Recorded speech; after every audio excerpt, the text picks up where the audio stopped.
At Thanksgiving dinner, my sister stood up and announced, "We voted, and you're not family anymore." Everyone cheered. I laughed softly and said, "Then I guess you won't need this." I placed a folder on the table. The moment she opened it, she started screaming. Hey everyone. Before we dive in, I have a quick favor to ask. If you enjoy content like this, please hit the subscribe button. It's free, supports the channel, and ensures you never miss out on amazing videos. Alright, let's get started. Before we carve the turkey, Natalie said, rising from her chair with that smug, rehearsed smile of hers, there's something we need to say. Everyone went quiet. Forks paused midair. My gut clenched. I knew that tone. It was the same one she used when she got me grounded at 14 for a party I didn't even go to. We had a family vote, she continued, looking around at everyone like a pageant queen about to be crowned. And we've decided you're not family anymore. Silence, then a cheering. My cousin Laura clapped like she was at a concert. Uncle Mitch raised his wine glass and toasted. Even my mother, my own mother, laughed and said, well, someone had to say it. I sat there frozen, staring at my plate. The stuffing had gone cold, but my blood boiled. My dad didn't even look at me, just sipped his beer and muttered, "It's probably for the best." "Wow," I said, pushing my chair back slowly. "You guys actually rehearsed this." Natalie grinned wider. "You've been toxic for years. We're just finally done pretending."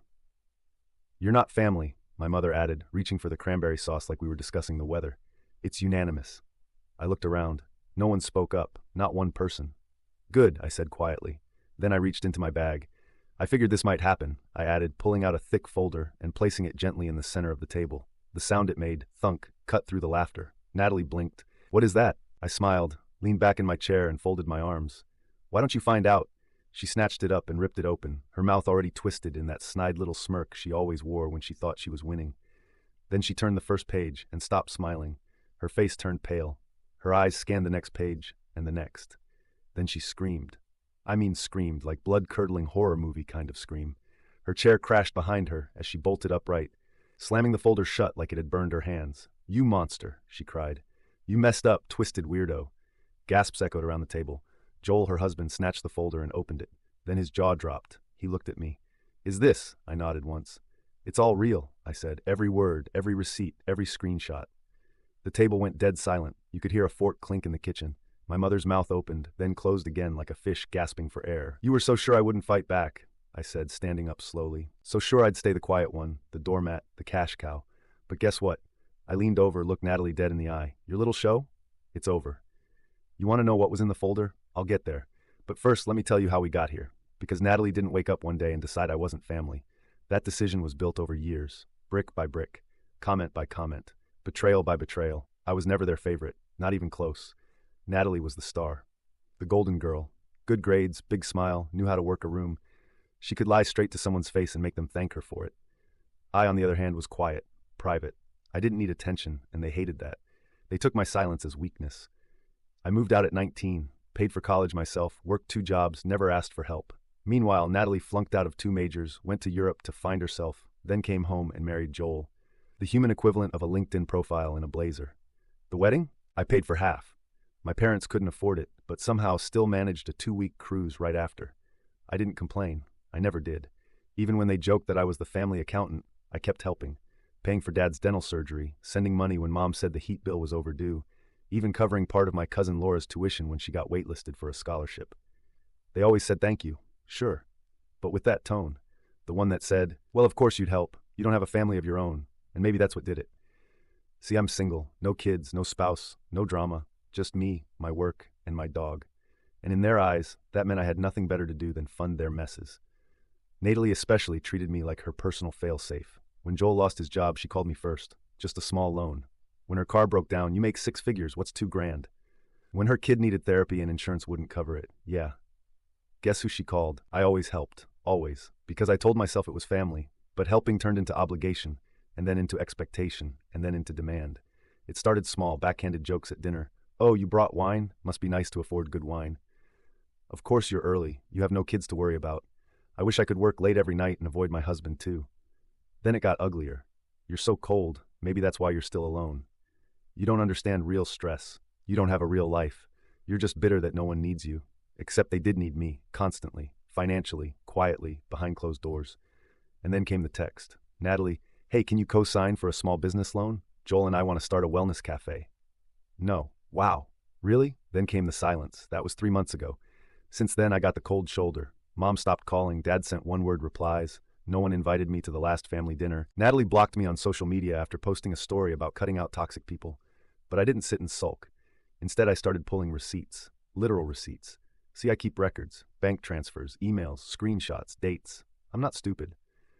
And over the past 5 years alone, I'd sent over $78,000 to various family members. $8,000 for Joel's rehab, $2,300 for Natalie's emergency dental work, which turned out to be elective veneers, $1,500 for my dad's back surgery, $12,000 for my mom's credit card debt, $6,000 for Laura's college move-in costs, $4,500 for a family emergency that turned out to be a trip to Cabo. And not once did any of them offer to pay me back. They just took, and when I stopped giving, they decided I was the problem. So I made the folder. Inside, every transfer confirmation, every email and text request for money. Screenshots of Natalie calling me manipulative to her friend because I said no to the loan. A timeline of every major payment I made in the last 5 years. And as a cherry on top, copies of Facebook and Instagram posts where they mocked me. I have screenshots of Natalie calling me a cash cow with no spine in a private comment thread she didn't know I had access to. So yeah, that's what she saw when she opened the folder. That's what made her scream. Because Natalie wasn't just exposed, she was dismantled. Fact by fact, line by line, page by page, all while the rest of the family realized what they had done. My mom looked ready to faint. Joel? He stared at the line that said, $4,200 to cover Natalie's credit card used at a hotel in Santa Monica with someone named Alyssa, and just said, "What is this?" I didn't answer. I didn't have to. Because for the first time ever, I wasn't defending myself. I was just showing them the truth. "You kept records?" my mom said finally, her voice shaking. "Of everything?" I turned to her, calm as ever. "You never remembered, so someone had to." Natalie was still standing, still pale, her fists clenched at her sides. Her eyes darted to Joel, to me, to the folder. "This is a violation," she spat. "You had no right to." "No right," I said, standing up slowly. "You just stood in front of this whole family and declared me not family. You all clapped, and now you're upset that I came prepared?" Joel flipped another page in the folder. "What's this about Santa Monica?" he asked, his voice tight. Natalie's head snapped toward him. "Don't start. Who's Alyssa?" he continued. "Why were you at a hotel for 3 nights on my credit card?" Her silence was louder than any answer. "Wait," my mom cut in, holding her hands up. "Can we all just calm down and be reasonable?" "Sure," I said. "Let's be reasonable. Let's talk about the time you called me a parasite while cashing the check I sent you." She blinked. "That's not fair. We were under stress." "No," I snapped. "You were under stress, and I bailed you out, every single time. And the one time I say no, suddenly I'm the enemy?" My dad, who had been dead silent until now, finally spoke up. "You're making this into something bigger than it is." I turned to him, and my voice dropped. "You let them do this to me for years. You knew, you saw it, you heard it, and you let it happen, because it was easier than standing up to them." He didn't deny it. Natalie slammed her hand on the table. "You're just bitter because no one needs you anymore." "Wrong," I said coldly. "I'm not bitter. I'm done." She let out a bitter laugh. "You're pathetic. Do you know how dramatic this all looks? Bringing a folder? Printing screenshots? You think this makes you the victim? You're just proving you're a control freak." "And you're just proving," I said, "that you only cared about me when I was paying your bills." "You don't get to play the martyr," she shouted. "You chose to help. You didn't have to." "And yet somehow," I said, stepping forward, "you expected it. Every single time, until it wasn't help anymore, it was duty. And when I stopped, you voted me out." My voice cracked, not from sadness, from rage.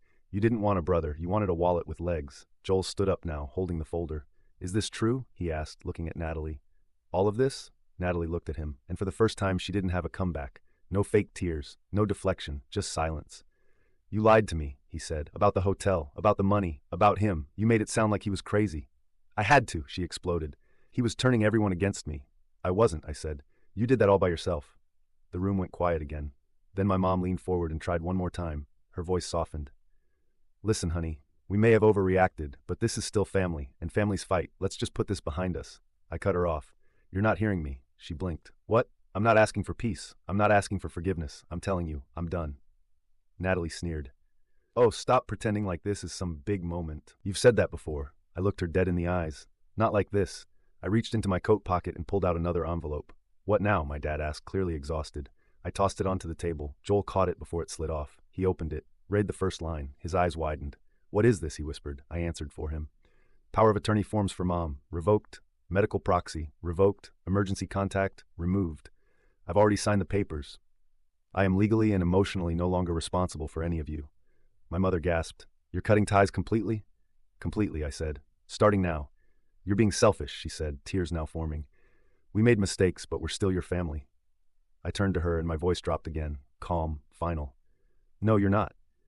I grabbed my coat, looked at them one last time, and walked out the door, leaving them in the middle of Thanksgiving dinner, stunned and speechless, surrounded by cold food and ugly truths. I walked out and I didn't look back.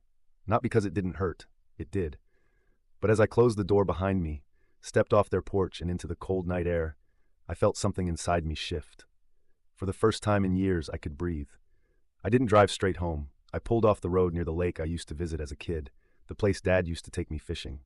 I sat there in silence, staring out at the still water, and felt something I hadn't felt in a long time. Nothing pulling at me, no guilt, no pressure, no one waiting on a check or a ride or a favor, just stillness. The next morning, silence. The day after that, still nothing. But on the third day, the messages started. First my mom, a missed call, then another, then a voicemail. You really mean it? We were angry, but we're still your family. I didn't respond. Then came the texts from Natalie. You don't even realize what you've done. Joel's filing for divorce. Are you happy? Something is really wrong with you. Then my dad. You went too far. We all said things we regret, but what you did was nuclear. Your mother is a wreck. Come fix this. I didn't reply to any of them. And honestly, I thought I'd feel guilty. I thought I'd toss and turn at night wondering if I went too far. But instead, I slept better than I had in years. There was no more second-guessing every text. No more waiting for the other shoe to drop. No more late-night Venmo requests, guilt trips disguised as emergencies. For the first time in a decade, I could hear myself think. I started waking up early, going for runs, brewing coffee slowly. I made appointments I'd put off for years, dentist, doctor, even a therapist. Not because I was broken, but because I was finally allowed to take care of myself. I rewrote my emergency contacts, removed my parents, changed my passwords, froze every joint account they had access to, blocked Natalie on every platform. It wasn't about revenge anymore. It was about closure. A week after Thanksgiving, I got a text from Laura, my cousin who clapped when they voted me out. I didn't know you paid for my tuition. I'm sorry, I followed the crowd. You were always the one who actually helped. I didn't answer, but I read it twice. Then another surprise. A message from Joel. I filed the papers. Everything in that folder checked out. She cheated, lied, manipulated. Not just you, me too. He added, you did the right thing. I should have left sooner. I wasn't expecting that, but it landed. A few days later, I did something I hadn't done in years. I applied for a job in another city. Not because I was running, but because I was finally free. No more you should stay close to home. No more who will take care of them if you leave. I started reconnecting with friends I hadn't seen in years, people I'd pulled away from because I was always too busy with family stuff. And the wildest part, some of them had seen my post on Reddit. They reached out just to say, we're proud of you. That was brave. No one asked for money. No one guilted me. No one tried to spin it. Just support. Simple, honest, clean.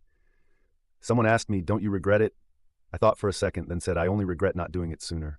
I thought that was the end, and in a way it was. But with people like them, nothing ever ends cleanly, especially when they start to feel the consequences of your absence.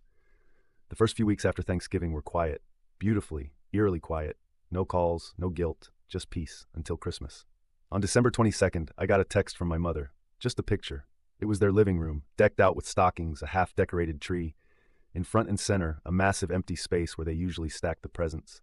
It doesn't feel the same without you, the caption said. Ellie keeps asking why Uncle isn't coming this year. I stared at it for a long time. No apology, no ownership, just the same manipulative undertone. Look what you've done. Look who you're hurting. I didn't reply. December 23rd. Natalie tried calling. I let it ring out. Then she sent a message. I know I messed up, but you don't have to punish everyone. Just come by for Ellie. She misses you. 2 minutes later. Also, Mom and Dad are behind on their mortgage. I know you don't care anymore, but the bank called today. I thought you'd want to know. There it was. The ask. Always hidden in a blanket of guilt. Always covered in fake softness. But it always ended the same way, with a request.